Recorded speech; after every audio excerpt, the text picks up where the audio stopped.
Sister இன்னைக்கு பாவக்காய் கூட்டு வச்சிருக்கேன், சாப்பிட வரீங்களான்னு கேட்டால் அவங்க சார் பொங்கல் மாதிரி இனிப்பாக இருக்கும்னு நினச்சி வந்தேன்னு சொல்லுவாங்களா? சொல்ல மாட்டாங்க. ஏன்னா அவங்களுக்கு தெரியும் இது எப்படி தான் இருக்கும், கசப்பாக தான் இருக்கும்.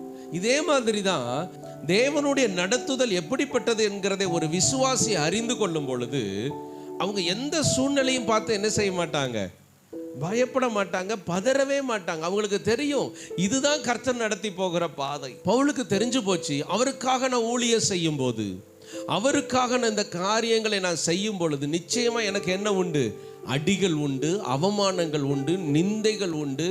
ஆனால் இது எல்லாமே இந்த பூமியில மாத்திரமே தவிர அவர் சமூகத்துக்கு போகும் பொழுது நித்திய பேரின்பம் உண்டு. அதனால தான் ஸ்தேவானை கல்லெறிஞ்சு கொல்லும்போது கூட அவர் கலக்கமே இல்லாமல் கவலையே இல்லாமல் பரலோகத்தை பார்த்து கொண்டிருந்தார். அவர் முகம் பிரகாசமாக இருந்தது. ஆண்டவர் சொல்லியிருக்கிறார், நீதிமானுக்கு வரும் துன்பங்கள் அப்புறம் எதுக்கு எனக்கு தான் அதிக பிரச்சனை பாசம் சொல்லி நீங்கள் நீதிமான் அதனால துன்பப்படுறீங்க. அவர் சஞ்சலப்படுத்தினாலும் மிகுந்த கிருபையின்படி இறங்குவார். உங்கள் காய்ச்சலை சரி பண்ணுறதுக்கு நான் ஐஸ்கிரீம் வாங்கி கொடுத்தா சரியாயிருமா? ஏஞ்சல் என்கிட்ட வந்து சொல்கிறா, எப்பா எனக்கு பயங்கர காய்ச்சல், எந்திரிக்க முடியல, மாமா ஜூஸ் கடைக்கு போவோம், நல்ல ஐஸ் அதிகமாக போட்டு ஒரு ஜூஸ் சாப்பிடுவோமா? ஏன்னா என் பிள்ளைய நான் சஞ்சலப்படுத்தக்கூடாது. ஆனால் அது சரி கிடையாது தானே. அந்த பொண்ணை ஏஞ்சலை ஆஸ்பத்திரிக்கு கூட்டிகிட்டு போய் அந்த டாக்டர்கிட்ட உட்கார வச்சு அவர் ஊசியை கண்ணுக்கு முன்னாடி இப்படி எடுத்து அதில் அந்த பிள்ளை பயந்து, அப்பா என்னை இப்படி சஞ்சலப்படுத்துறீங்களே, ஒன்றும் பிரச்சனை இல்லைம்மா, அப்படியே பிடிச்சிக்கிட்டு அந்த இன்ஜெக்ஷனை போட்டு அவர் கொடுக்குற மாத்திரையை வாங்கிட்டு வந்து அதை வாய்க்குள்ளே போட்டு கசக்குதன்னு துப்பி திருப்பி எடுத்து உள்ளே போட்டு தண்ணியை ஊற்றி, அவர் என்னை சஞ்சலப்படுத்தினாலும் மிகுந்த கிருபையின்படி இறங்குவார். எதற்காக சஞ்சலப்படுத்துகிறார்? என்னை சீர்படுத்துவதற்காக, என்னை ஸ்திரப்படுத்துவதற்காக, என்னை உருவாக்குவதற்காக அவர் என்ன செய்கிறார், என்னை அந்த சஞ்சலத்துக்குள்ளாக கொண்டு போகிறார். உண்மையிலே ரொம்ப பாடுபட்ட ஒரு மனுஷன் தான் நிறைய விஷயத்தை கற்றுக்கொள்வான். இன்னைக்கு ஆண்டவர் உங்களுக்கு பேசுறதுல ஒரு பாயிண்ட் என்னன்னா, தேவனுடைய நடத்துதல்ல ஒரு பிரதான இடம் எந்த இடம்னு கேட்டீங்கன்னா வனாந்தரம். ஆண்டவர் தேவனுடைய பிள்ளைகளை தெரிந்தெடுத்த இடம், ஆண்டவர் தேவனுடைய பிள்ளைகளுக்கு ஆசீர்வாதத்தை கொடுத்த இடம், ஆண்டவர் தேவனுடைய பிள்ளைகளுக்கு தரிசனத்தில் வந்து உன் மேலே இவ்வளோ பெரிய திட்டத்தை நான் வச்சிருக்கிறேன்னு சொன்ன இடம் எல்லாம் எதுதான்? வனாந்தரம். இன்னைக்கு கூட சில சூழ்நிலைகளில் நம்ம வனாந்தரத்துக்குள்ளே கடந்து போவோம். வனாந்தரம் என்பது எப்படிப்பட்ட இடம்? வெறும் மணலும் வெயிலும் மட்டும்தான் இருக்கும், வேற எதுவுமே இருக்காது. நம்முடைய வாழ்க்கையை சில நேரம் ஆராய்ந்து பார்க்கும் பொழுது இதே மாதிரி ஒரு வெறுமை இருக்கும். என்னடா ஒண்ணுமே இல்லையே. அப்ப நம்ம புரிந்து கொள்ளணும், கர்த்தர் என்னை வனாந்திரத்திற்கு கொண்டு வந்திருக்கிறார்.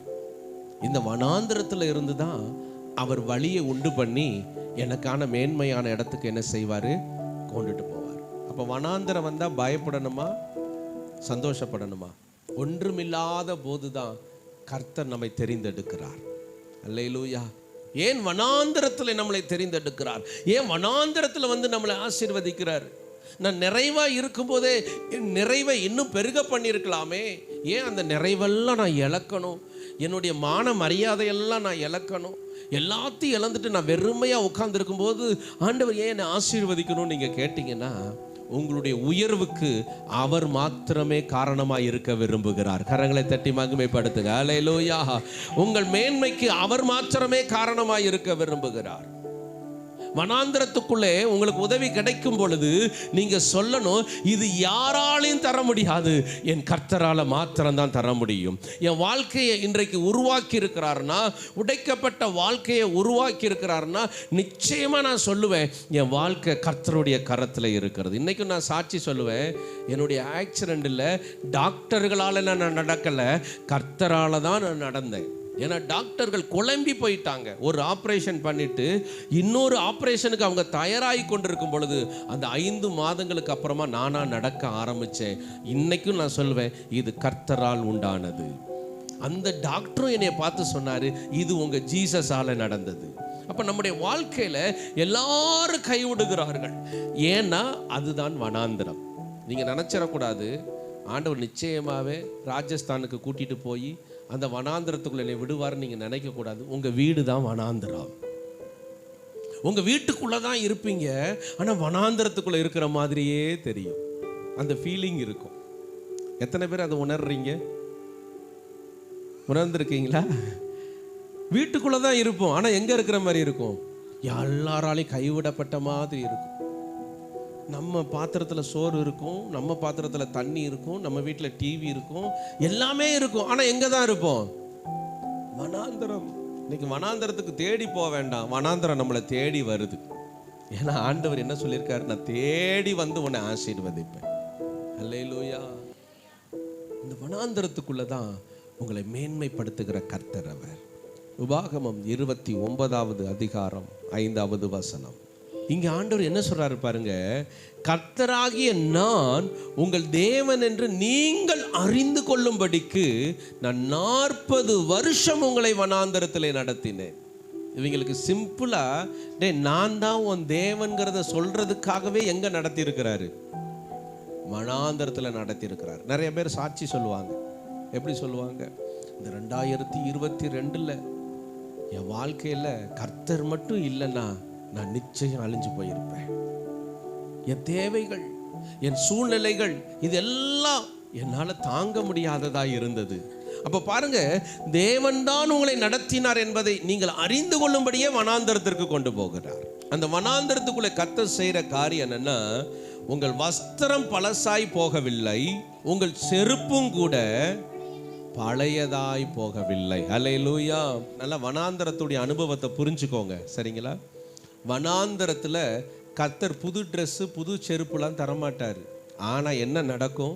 இருக்கிறது இருக்கும், அது குறைவுக்குள்ளே போகாது. நமக்கு தான் திருப்தி இருக்காது. நமக்கு ஒரு செருப்பு போட்டுக்கிட்டு இருக்கும்போதே இன்னொருத்தன் செருப்பை பார்க்குறது, அது நல்லா இருக்குப்பா, இது எங்கே எடுத்த? இது கடையில் எடுத்த. எந்த கடையில் எடுத்த? ஆனால் நம்ம காலில் என்ன இருக்குது? செருப்பு இருக்குது. இந்த வனாந்தரத்துக்குள்ளே நிறைய பேர் இஸ்ரவேல் ஜனங்களாகவே மாறிடுறாங்க. இந்த இஸ்ரவேல் ஜனங்களுடைய வேலையை முறுமுறுக்கிறது. வனாந்தரத்துக்குள்ளே செய்யக்கூடாத ஒரு வேலை என்ன தெரியுமா? என்னது? முறுமுறுக்கிறது. இன்னைக்கு நிறைய பேர் வனாந்தரத்திற்குள்ள ஆசீர்வாதத்தை பெற முடியாமலே காத்து கொண்டு வனாந்தரத்தின் வேதனையிலே இருக்கிறதுக்கு காரணம் என்னன்னா, அவர்கள் இன்னும் அந்த பக்குவத்துக்குள்ளே வராமல் இருக்கிறார்கள். அவர்களுக்குள்ளே முறுமுறுப்பு இருக்கிறது. ஆண்டவர் சொல்வார், இந்த வனாந்தரத்துக்குள்ள நீ கர்த்தருக்கு நன்றி செலுத்தி இந்த வனாந்தரத்தை ஏற்றுக்கொள், அப்போதான் உனக்கு ஆசீர்வாதம் வரும். அப்போ ஆண்டவர் சொல்றார், வனாந்தரத்தில் உனக்கு புதுசாக எதுவுமே கிடைக்காது. இருக்கிறது தான் இருக்கும், ஆனால் அது உனக்கு டேமேஜ் ஆகாது. அது உனக்கு என்ன செய்யாது? டேமேஜ் ஆகாது. இந்த வண்டியை தான் ஓட்டிக்கிட்டு இருக்கணுமா? சரி, வனாந்தரத்துக்குள்ளே ஓட்டிக்கிட்டே இருக்கும். நான் பார்த்தீங்கன்னா ஒரு பைக் வச்சுருந்தேன். அந்த பைக்கில் பிரேக்கே கிடையாது, முன் பக்கத்தில் பிரேக்கு கிடையாது. நானும் எவ்வளவோ முயற்சி எடுத்து இந்த பிரேக்கை போட்டுடலான்னு பார்த்தேன். அந்த பிரேக் என்ன செய்ய முடியல? போட முடியல. சரி, இதுக்கு மேலே இந்த வண்டியை தான் ஓட்டணும். 2 பிரேக்கில் ஒரு பிரேக்காவது இருக்குதுல்ல, அதுக்கு கர்த்தருக்கு ஸ்தோத்திரம். ஆமென் சொல்லுங்க. அல்லேலூயா. எப்பொழுதுமே இல்லாதவைகளுக்காக எதிர்பார்க்கிறத விட இருக்கிறவைகளுக்காக ஸ்தோத்திரம் செலுத்த பழகிட்டீங்கன்னா நீங்கள் ஆசீர்வதிக்கப்பட்டுருவீர்கள். அல்லேலூயா. நம்ம பாருங்க, பந்தியில் உட்காந்துருந்தா கூட பக்கத்து இலையத்தான் பார்ப்போம். என்ன அவனுக்கு கொஞ்சம் கறியை கூட வச்சுக்கிட்டான், எனக்கு கம்மியாக இருக்கு. நம்ம பிரச்சனையே இங்கே அதுதான். நம்ம வனாந்தரத்துக்குள்ளே இருக்கிறோம், அதனால் கறி கம்மியாக தான் வைப்பாங்க. ஆனால் அதெல்லாம் பார்த்து நம்ம சோர்ந்து போயிடக்கூடாது. ஏன்னா இது வனாந்தரம். அல்லேலூயா. உபாகமம் 8வது அதிகாரம் 15வது வசனம். பின்னாட்களில் நீ நன்றாயிருக்கும்படி தண்ணீர் இல்லாத வறட்சியான பயங்கரமான பெரிய வனாந்தரம், அதுதான் நமக்கு முடியல, தாங்க முடியல. பக்கத்தில் இருக்கிறவங்கள்ட்ட சொல்லுங்க, பெரிய வனாந்தரமா? பெரிய இட்லினா கூட சந்தோஷம், சாம்பாரை ஊற்றி அடிச்சிடலாம், ஒரு இட்லி போதுன்ட்டு போயிடலாம். பெரிய வனாந்தரமா? என்னைக்கு இந்த வனாந்தரம் ஒரு முடிவுக்கு வரும்? ஆண்டவர் சொல்வாரு, நீ அந்த வனாந்தரத்துக்குள்ள இருக்க நீ கற்றுக்கொண்டுட்டால் அந்த வனாந்தரம் உனக்கு வயல்வெளியாய் மாறும். அல்லேலூயா. வனாந்தரத்துக்குள்ள இருக்க கற்றுக்கொள்ளாமல் நீ முறுமுறுத்து கொண்டே இருந்தால் வனாந்தரம் பெரிய வனாந்தரமாய் இருக்கும். வாலிப பிள்ளைகள் அந்த வாலிப நாட்களில் தாய்க்கு தகப்பனுக்கும் அடங்கி இருக்கணும். அப்பா அம்மாவுக்கு பதிலாக நீங்கள் பொண்ணு மாப்பிள்ளை பார்க்க போயிடக்கூடாது. அப்போ பாருங்க, அடங்கி இருக்கணும். எந்தெந்த சிச்சுவேஷனுக்குள்ள கர்த்தர் நம்மளை கொண்டு போறாரோ அந்தந்த காரியத்துக்குள்ள கர்த்தர் தான் என்னை நடத்துறாரு, அதனால நான் அடங்கி இருப்பேன். இவன் உங்களை அவமானப்படுத்துறானா, கர்த்தர் அந்த நடத்துதலுக்குள்ள கொண்டு போறாரு. அந்த அவமானங்கள் தான் மேன்மைகளாய் மாறிவிடும். அல்லேலூயா. இந்த குறைவுகள் தான் மேன்மைகளாய் மாறிவிடும். இந்த தரித்திரங்கள் தான் மேன்மைகளாய் மாறிவிடும். ஏன்னா வனாந்தரத்துக்குள்ள எந்த மேன்மையும் வராது, வனாந்தரத்துக்குள்ள குறைவு தான் இருக்கும். ஆனா அந்த குறைவைத்தான் கர்த்தர் மேன்மையாய் மாற்றுவார். வேதத்தில் சொல்லியிருக்க, வனாந்தரத்திலே ஆறுகளை ஓடச் செய்கிற கர்த்தர். அல்லேலூயா. நம்ம ஆறுகளை தேடி போகக்கூடாது. கர்த்தர் நடத்துகிற வனாந்தரத்தில் இருந்தா ஆறுகள் நம்மளை தேடி வரும். கரங்களை தட்டி கர்த்தரை மகிமைப்படுத்துங்க. அல்லேலூயா. ஆசீர்வாதங்கள் நம்மளை தேடி வரும், மேன்மைகள் நம்மளை தேடி வரும். ஆனா இன்னைக்கு நம்ம அடங்கி இருக்கணும். முறுமுறுக்க கூடாது, குறை சொல்லக்கூடாது. அவன் தான் காரணம், இவன் தான் காரணம் இல்லை. கர்த்தர் என்னை நடத்துறார். கர்த்தர் தான் செங்கடலுக்கு முன்பதாக கொண்டு வந்தார். கர்த்தர் தான் எரிகோக்கு முன்னாடி கொண்டு வந்தார். தடைகளை பார்த்தோன்னே பயந்தாங்க. ஆனால் மோசைக்கு மட்டும் தெரியும், அடையாளத்தை வாங்கிட்டார் அவர். அந்த கோலை கீழே போட்டு எடுத்தார், கையை உள்ளே விட்டு எடுத்தார். எல்லா அடையாளத்தையும் வாங்கினதுனால செங்கடல் வந்தாலும் சரி, எரிகோ வந்தாலும் சரி, அடையாளத்தை பார்த்தவர் மோசே. அல்லேலூயா. இந்த ஜனங்கள்லாம் அடையாளத்தை அறகுறையா பார்க்குறாங்க. செங்கடல் பிளந்தாலும் எரிகோ கோட்டைக்கு முன்னாடி இது என்ன செய்யறதுன்னு நினைக்கிறாங்க. ஆனால் மோசே அடையாளத்தில் ஸ்ட்ராங்காக இருந்தார். இன்னைக்கு விசுவாசிகள் எந்த அளவுக்கு உறுதியாக இருக்கிறீங்களோ அந்த அளவுக்கு அற்புதங்களை பெற்றுக்கொண்டே வருவீர்கள். சோர்ந்து போகக்கூடாது, புலம்பக்கூடாது, குறைவுகளை பார்த்து பெருசா பேசக்கூடாது. நிறைய பேருக்கு தன்னுட்ட இருக்கிற வியாதியை 4 பேர்கிட்ட சொன்னா அவங்களுக்கு அவ்வளோ சந்தோஷம் கிடைக்கும். அது என்ன சந்தோஷம்னு எனக்கும் தெரியல. டாக்டர் அப்படி சொல்லிட்டார், டாக்டர் இப்படி சொல்லிட்டார், எனக்கு இப்படி நடந்துருச்சு, எனக்கு அப்படி நடந்துருச்சு. அவங்க குறைகள் என்ன செய்யறாங்க, பெருசா பேசுவாங்க. குறைகளை பெருசா பேசுவதற்காக நம்ம வனாந்தரத்துக்குள்ள வரல, அழைத்த தேவனை பெருசா பேச வேண்டும். அல்லேலூயா. வாக்கு பண்ணின தேவனை நம்ம நினைத்து துதிப்பதற்காக வனாந்தரம் கொடுக்கப்பட்டிருக்கிறது. இந்த வனாந்தரத்துக்குள்ள நம்ம தேவனை துதிக்கும் பொழுது அந்த வனாந்தரம் மேன்மையின் ஸ்தலமாய் நமக்கு மாறுகிறது. வனாந்தரத்துக்குள்ள கடைக்கு போற வேலை இருக்கா? வனாந்தரத்துக்குள்ள விவசாயம் பண்ற வேலை இருக்கா? வனாந்தரத்துக்குள்ள பியூட்டி பார்லர் போற வேலை இருக்குதா? இதெல்லாம் வனாந்தரத்தில் இருக்கிற வேலையா? வனாந்தரத்துக்குள்ள என்னதான் செய்ய முடியும்? புலம்பத்தான் முடியும் பாஸ்டர். ஒன்றும் இல்லையே, எங்கிட்டு பார்த்தாலும் கருவக்காடா இருக்குது. வனாந்தரத்துக்குள்ள என்னதான் செய்ய முடியும்? புலம்பத்தான் முடியும். ஆனால் உன் புலம்பலை ஆனந்த களிப்பாய் மாற்றுவேன் கர்த்தர் சொல்லிட்டார். அல்லேலூயா. அதுக்காக புலம்பலே போயிடக்கூடாது, அந்த புலம்பலை துதியாய் மாற்ற வேண்டும். ஒரு நாள் குறைய பேசிட்டீங்களா, ஆண்டவரே என்னை மன்னிச்சிருங்க, அறியாமல் குறைய பேசிட்டேன், இது வனாந்தரம், இப்போ புரிஞ்சுக்கிட்டேன், இனிமேல் இந்த குறைவுக்காக ஸ்தோத்திரம். அல்லேலூயா. இந்த குறைவுக்காக ஸ்தோத்திரம். எனக்கு அன்பான தேவ பிள்ளைகளே, இங்கே ஆண்டவர் சொல்ற, நீ பின்னாட்களில் நன்றாய் இருக்கும்படி உனக்கு இந்த வனாந்தரத்தை நான் கட்டளையிட்டு இருக்கிறேன். குறைவுக்குள்ளாதான் போவீங்க, ஆனால் அந்த குறைவு வழியாத்தான் மேன்மைக்கு போய் ஆகணும். இந்த குழி வழியாத்தான், இந்த போத்திபாருடைய வீட்டு வழியாத்தான், இந்த சிறைச்சாலை வழியா போனாதான் அந்த அந்நிய தேசத்தில் சிங்காசனத்தில் உட்கார முடியும். இது யோசேப்புக்கு தெரியல, ஆனால் கர்த்தருக்கு தெரிந்திருந்தது. யோசேப்பு என்ன செஞ்சாரு? அடங்கி இருந்தார். இன்னைக்கு எத்தனை பேர் அடங்கி இருக்க போறீங்க? அந்த ஆகார் இடத்துல கொஞ்சம் தண்ணியையும் ஒரு அப்பத்தையும் கொடுத்து ஆபிரகாம் அனுப்பி விட்டுட்டாரு. இந்த ஆகார் எங்க போறாங்க தெரியுமா? பெயர்செபா என்கிற ஒரு வனாந்தரத்துக்குள்ளே போகிறார்கள். பெயர்செபா அப்படின்னா 7 கிணறுகள் என்று அர்த்தம். இந்த வனாந்தரமான ஒரு இடத்துல அலைந்து திரிந்தாள் என்று வசனம் சொல்லுகிறது. தேவ பிள்ளைகளே, அநேக நேரம் அலைந்து திரிகிற ஒரு சூழ்நிலை நம்முடைய வாழ்க்கையில வருதுன்னா அது ஒரு வனாந்தரம். பாஸ்டர் எங்கே போகிறதுனே தெரில, அங்கே போனேன் ஒன்றும் கிடைக்கலன்ட்டாங்க, திருப்பி இங்கே போனேன் பாஸ்டர் அங்கேயும் ஒன்றும் கிடைக்கல, அங்கே போனேன். அலைந்து திரிகிறீங்களா சகோதரி சகோதரா? நீ அலைந்து திரிகிறாயா? இதுதான் வனாந்தரம், புரிந்து கொள்ள வேண்டும். இவள் அலைந்து அலைந்து திரிகிறாள், ஏன்னா எங்கே போகிறதுனே தெரியல. இதுவரைக்கும் ஆபிரகாமுடைய வீட்டில் ஒரு அடைக்கலம் இருந்தது, ஆனால் இன்றைக்கு அலைந்து திரிகிற ஒரு சூழ்நிலை வந்து விட்டது. இத்தனை நாள் ஆபிரகாம் உதவி செய்தார், இப்பொழுது ஆண்டவரே உதவி செய்ய போகிறார். அதனால தான் அலைந்து திரிகிற ஒரு சூழ்நிலை. ஆண்டவர் அலைய வைப்பார். அங்கே பாரு, இங்கே பாரு, இவனாலையும் உனக்கு ஜெயம் வராது, இவனாலையும் உனக்கு உதவி கிடைக்காது, அவனாலையும் ஒன்றும் ஆகாது, இவனாலையும் ஒன்றும் ஆகாதுங்கிறத நம்ம தெரிந்து கொள்வதற்காகவே அலைந்து திரிய பண்ணுவார். என் மூத்த பிள்ளைகிட்ட போனேன், ரெண்டாவது பிள்ளைகிட்ட போனேன், என் மாமாட்ட போனேன், என் மச்சான்ட்ட போனேன், என் தம்பிகிட்ட போனேன், எல்லாத்துட்டையும் போனேன், ஒன்றுமே இல்லை. வானத்தையும் பூமி உண்டாக்கின கர்த்தரிடத்துலேருந்து உங்களுக்கு ஒத்தாசை வரும். அல்லேலூயா. அலைந்து திரிகிறாள் ஆகார். பாருங்க 15வது வசனத்தில் எல்லாம் செலவழிந்து விட்டது. ஆகார் ஆபிரகாம் இடத்துலேருந்து வாங்கிட்டு வந்த அந்த தண்ணீரும் அப்பமும் செலவழிந்து போய்விட்டது. இப்போ ஒன்றுமே இல்லை. இப்போ என்ன இல்லை? ஒன்றுமே இல்லாதவங்களாம் ஒரு அல்லேலூயா சொல்லுங்க பார்ப்போம். உங்கள்கிட்ட ஒன்றுமே இல்லைன்னாலும் ஒருத்தர் இருக்கிறார். அவர் யாரு தெரியுமா? இல்லாதவைகளை இருக்கிறவைகளை போல உண்டாக்குகிற அழைக்கிற தேவன் அவர் இருக்கார்ல. பாஸ்டர் அது இல்லை இது இல்லை, ஆண்டவர் இருக்கார்ல, அது போதும். அவர் எல்லாத்தையுமே மறுபடியும் உண்டு பண்ணுவார். 5 அப்பமும் 2 மீனும் 5000 பேருக்கு கொடுக்க அவரால் முடியும்னா உங்ககிட்ட இருக்கிற இந்த கொஞ்சத்தையும் பெருக பண்ண அவரால் முடியும். அப்படி ஒரு விசுவாசம். எல்லாம் செலவழிந்து விட்டது. ஒருத்தி வந்து அவருடைய வஸ்திரத்தின் ஓரத்தை தொட்டு, அவளுடைய நிலைமை என்னது? ஆஸ்தி எல்லாம் செலவழித்து அழிந்து விட்டு. நம்முடைய வாழ்க்கையில் எதுவுமே இல்லை அப்படிங்கிற ஒரு சூழ்நிலை வனாந்தரம். எல்லாம் செலவழிந்து கொண்டே இருக்கிறதுனா வனாந்தரம். எல்லாவற்றையும் செலவழித்து விட்டேன், அடுத்து என்ன செய்வது என்பதே தெரியவில்லை, வனாந்தரம்.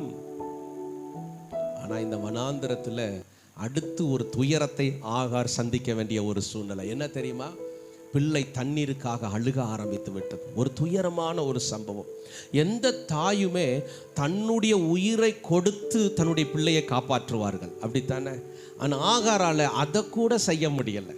தன் உயிரை கொடுத்தாவது காப்பாற்ற. ஏதோ சிங்கம் வருதுன்னா தன்னை போய் சிங்கத்துக்கு இரையாக கொடுத்துட்டு பிள்ளையை காப்பாற்றி விட்டுறலாம். ஒரு பள்ளம் வந்துருச்சு விழுக போகிறோன்னா பிள்ளையை தூக்கி போட்டுட்டு தான் விழுந்துடலாம். ஆனால் இங்கே பசியில் அழுகுது பிள்ளை, தண்ணீருக்காக அழுகுது. ஒரு தாயாருடைய உள்ளம் ஒட்டைகிறது. ஒன்றுமே செய்ய முடியாத நிலைமை. வனாந்திரம் ஒன்றும் ஈஸியாக இருக்காது. இன்றைக்கி நிறைய கிறிஸ்தவர்கள் கஷ்டப்படுறாங்க, நிறைய விசுவாசிகள் புலம்புறாங்க, நிறைய விசுவாசிகள் ஐயோ ஐயோன்று அலறி கொண்டிருக்கிறார்கள். எல்லாத்துக்கும் காரணம் ஒன்று, வனாந்திரம். அப்போது எல்லாம் செலவழிந்து விட்டது. இந்த பிள்ளையை தூக்கி போட்டுட்டு இனி என்னால் ஒன்றும் செய்ய முடியாதுன்னு சொல்லிட்டு அம்பு பாயிர தூர இடத்துக்கு போய் நிற்கும் பொழுது தான் அங்கே கர்த்தருடைய தூதனானவர் வருகிறார். அல்லேலூயா. அங்கே கர்த்தர் வருகிறார். கைவிடாத தேவன் அவர். வனாந்தரத்தில் அந்த சூழ்நிலையை யாருக்கு தெரியுதோ தெரியலையோ, ஆபிரகாமுக்கு கூட புரிந்து கொள்ள முடியல. இப்படி அனுப்பி விடுறோமே, இவங்க என்ன செய்வாங்க? இப்படி அனுப்பிவிட்டா இந்த ஆகார் எங்க போய் என்ன செய்ய போறாங்கிற ஒரு எண்ணம் ஆபிரகாமுக்கு இல்லை, ஆனால் ஆண்டவருக்கு இருந்தது. அதுதான் அவர் கைவிடாத ஒரு தேவன். நான் யோசிச்சேன், ஏன் ஆண்டவர் அந்த அப்பமும் தண்ணீரும் இருக்கும்போதே வந்து உதவி செஞ்சிருக்கலாம்ல? ஏப்பா நீ இன்னும் கொஞ்சம் ரொம்ப தூரம் போற, இந்த தண்ணீரை குடி. சாரி பார்த்து விதவை வீட்டில் மாதிரி சொல்லியிருக்கலாம். இந்த தண்ணியை குடிக்க குடிக்க இது என்ன செய்யாது? வத்தவே வத்தாது. இந்த அப்பத்தை நீ கடிச்சு திங்க திங்க உருவாகிக்கிட்டே இருக்கும், கவலைப்படாதப்பான்னு சொல்லி ஆண்டவர் செஞ்சிருக்கலாம். ஆனால் வனாந்திரம் என்பது ஒரு முடிவை போல நமக்கு தெரிகிற இடம். அதுதான் கர்த்தர் நமக்கு கற்றுக் கொடுக்கிறார். இந்த வனாந்திரத்துக்குள் நீ முறுமுறுக்கிறியா இல்லை அடங்கி இருக்கிறியா? இந்த வனாந்திரம் தான் உனக்கு டெஸ்ட். இந்த வனாந்திரம் தான் உனக்கு பரீட்சை. இந்த வனாந்திரம் தான் உன் வாழ்க்கையை உயர்த்தக்கூடிய ஒரு முக்கியமான ஸ்தலம். ஆகவே கர்த்தர் அங்கே தான் நம்மளை கைவிடுறார்.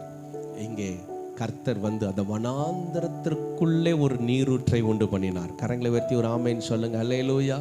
இன்னைக்கும் உங்களுக்காக கர்த்தர் ஒரு நீரூற்றை உண்டு பண்ண போகிறார். எல்லா மனுஷர்களும் அடைத்திருப்பார்கள், ஆனால் கர்த்தர் புதிய வாசலை திறக்க போகிறார். இந்த 2023 ஒரு வனாந்தரத்துக்குள்ளேருந்து ஆறு வரப்போகுது. எதிர்பார்த்துட்டே இருங்க. இந்த வெறுமைக்குள்ளேருந்து ஒரு மேன்மை வரப்போகிறது. இந்த குறைவுக்குள்ளேருந்து ஒரு ஆசீர்வாதம் வரப்போகிறது.